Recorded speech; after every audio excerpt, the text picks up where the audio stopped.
Hey guys, this is the first webinar in a series I plan to do on the pillars of health and longevity. The first and most fundamental pillar for establishing your base of health is sleep. In the past, my sleep wasn't particularly good, and recently I've improved immensely in large part due to a few books that I've read and a few podcasts that I've listened to. One of the podcasts that was particularly helpful to me and very interesting generally was a podcast by Dr. Andrew Huberman. Andrew is a professor of neurobiology and ophthalmology at Stanford School of Medicine. His podcast is called the Huberman Lab Podcast. It really is excellent and worth checking out. I'm going to be looking at the topic of sleep, and we'll be giving you 6 tips for better sleep through the lens of this podcast. He covers sleep and its opposite, wakefulness, the two states which govern everything about our physical and mental health. There are 2 main factors that govern sleep. The first is a chemical called adenosine. This compound builds up naturally during the day and results in us becoming sleepy. Caffeine blocks the adenosine receptors, and that is why it allows us to stay awake.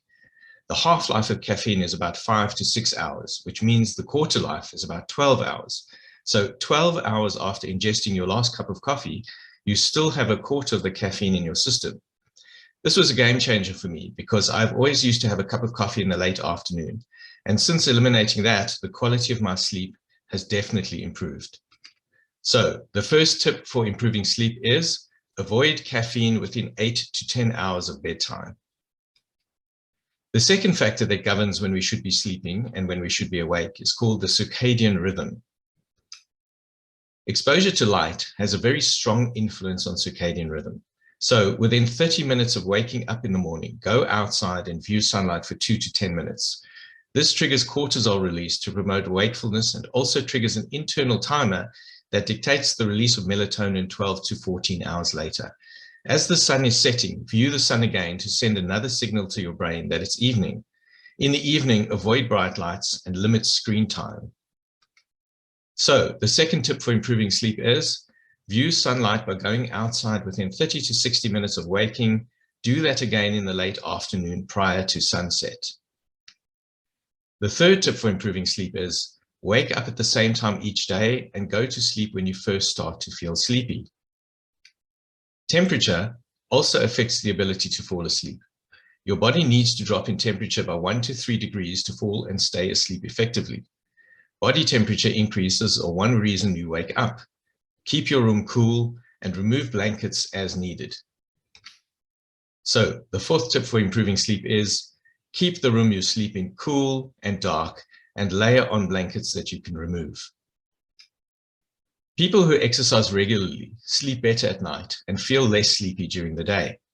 Regular exercise also increases the amount of time you spend in the deep restorative stages of sleep. So the fifth tip for improving sleep is exercise during the day. Sometimes we have trouble switching off our thoughts and disengaging from the stresses of the day.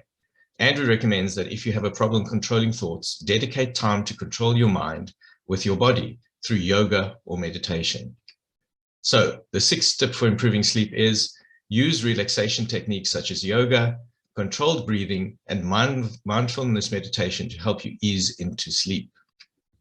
So to summarize, the 6 tips for improving your sleep are avoid caffeine within 8 to 10 hours of bedtime. Number 2, view sunlight by going outside within 30 to 60 minutes of waking. 3, wake up at the same time each day and go to sleep when you first start to feel sleepy. 4, keep the room you sleep in cool and dark and layer on blankets that you can remove. 5, exercise during the day. 6, use relaxation techniques such as yoga, controlled breathing, and mindfulness meditation to help you ease into sleep. If you'd like to learn more about this topic, check out the Huberman Lab podcast. Thanks for watching. Catch you soon. Have a great week.